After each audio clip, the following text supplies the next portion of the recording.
Something I struggled with, especially over the last, I want to say almost 8 years, is the idea that if you want to place your child in a better situation, you have to get them away from Black people. Like people talk about this, but then suddenly when they hear it verbalized out of someone's mouth, it just sounds so jarring and like there's like this reaction to it. But this is like a conversation that's typical that people have, especially people of color, okay? So my whole thing was, why aren't there healthy middle class Black communities? Okay, Black. And I use that term Black loosely, but nonetheless, because I'm in America, why aren't there healthy middle class Black communities? Because I know a lot of successful, white communities. We have them all across South Florida, quality schools, etc. These people are middle class. They're middle class, okay? They have good schools. They have low crime rates and they have low poverty rates. So you're talking about quality schools, you're talking low poverty rates, and you're talking low crime rates. But I was like, why can't you find that? Why can't you find that trifecta in a heavily concentrated Black community that is middle class? Why doesn't that exist when there's so many quality middle class Black people? Like, why doesn't that concentration exist? It's almost like there's no middle class in the Black community, even though there are middle class people. So I did extensive research because the solution is not, as a parent of color, right, that will be labeled Black in America, that if I want to put my child in a better environment where they have access to better quality schools, better influences, etc., that I need to move away from Black people and go to white people. That mindset right there is toxic. I know that it is.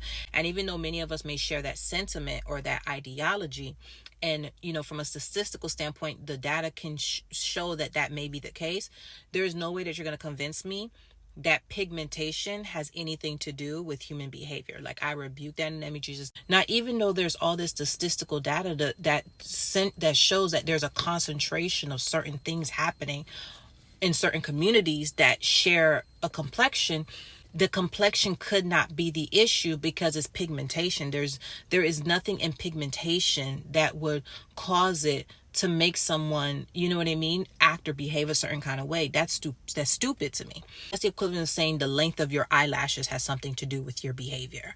Like the length of your hair has something to do with your behavior. It is such a level of stupidity, even though I understand it is American culture, but it is such an extreme level of stupidity that I cannot digest it. Like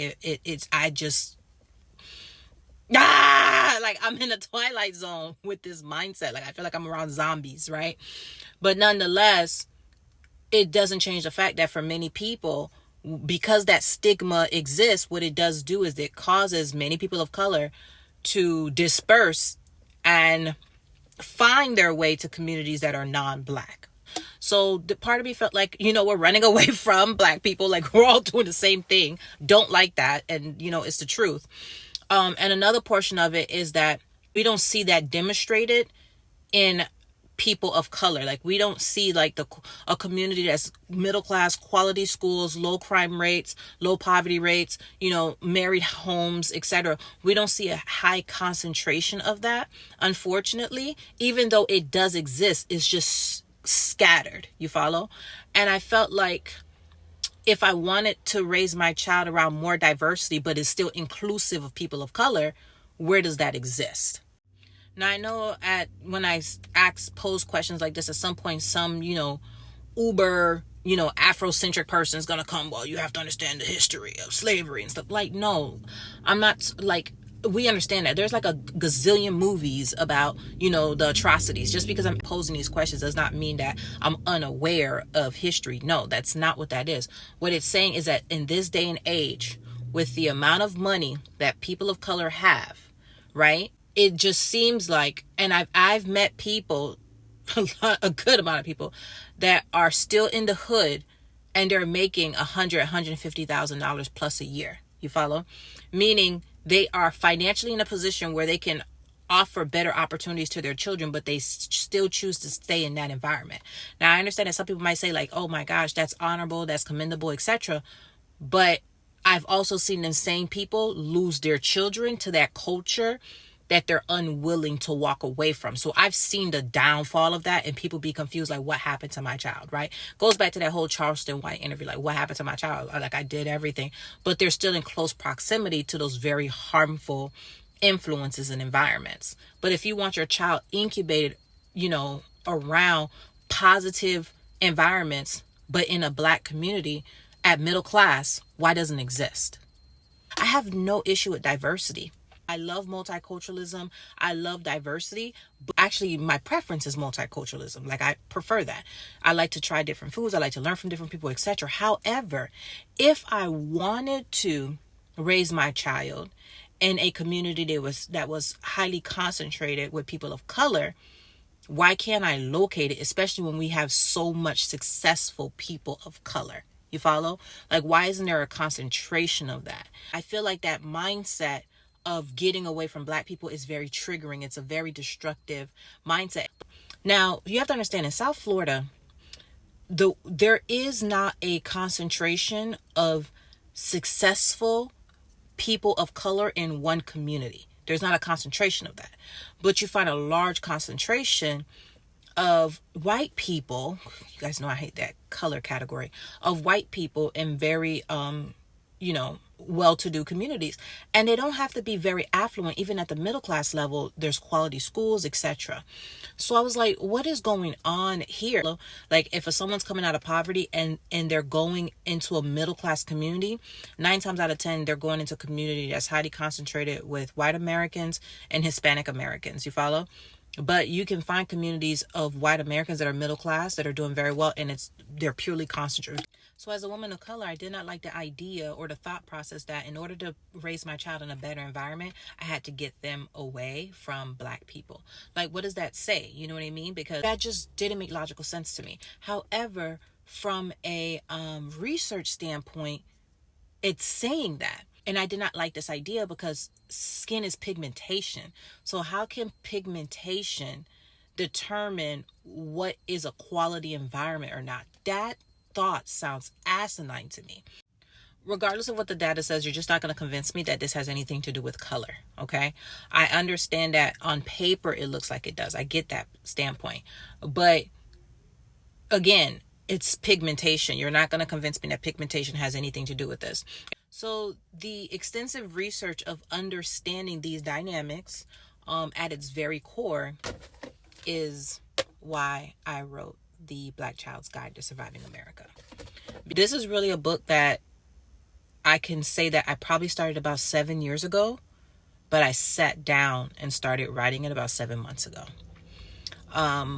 Yeah. And for those that's wondering, like, what prompted you to do this? Honestly, it was me raising my child. Like, once you have a child as a mother, I know different mothers are different, I get that. But once you have a child, you're starting to think about legacy. Like, how can I set my child up? Now, I was already thinking about that prior. But when the baby's actually here, it like intensifies like 100x. And I did not like the fact that I felt like putting my child in a better position. It felt like, it's hard to say, but it felt like getting them away from Black people. I feel like there's a lot of messaging that's negative, that's disempowering. Even calling, ourselves Black and white, etc. Even that right there is already disempowering. You follow? I go into great detail about this in the book to really help you understand how destructive this ideology is, how destructive it is. There is a science to having healthy communities for our children. And I feel like a lot of us are going to be living middle class lives. So these communities that we go into that our children a better opportunity in life, what is the pattern in these communities? Success leaves clues. If we really understand what the patterns are, then we can duplicate that and not have to feel like we're running away from Black people, but we can actually run towards our kind of Black people. You follow? It's like you find high concentrations of poor Black people together, and then you might find concentrations of wealthy Black people together. Okay, where do quality middle class communities exist? Middle class, guys. I'm not talking uber rich. Parents who do not want the mindset that they're running away from Black people, yet that seems to be the only solution to put their child in a better scenario, I feel like community needs to be created around parents of color who still enjoy, their culture, even though culture is not a color, but you might come from a culture that predominantly people look like this. You like the people, you like the culture, you like the food, you like etc. However, it's like it's not safe for raising your child. You guys don't understand like how many stay-at-home moms I know that were, white women, Caucasian, whatever you want to call it. Again, I hate these labels. They were middle class families, but the wife stayed home. You follow? But they were able to provide everything that their family need at that income, includes save for retirement and all these different things. There's like this messaging in the Black community. It's like, unless you're a millionaire, you're never going to have what you need in this life. But if that's the belief system, then that means in the process, all these children are what? Lost? Like they're just getting the bare bottom? No, I don't like that, because why should I have to be poor or super rich? I feel like we need to like really look at how we can build community now. Like I believe bloom where you are planted now. And I'm going to talk about that more because I know that sounds offensive, but yeah,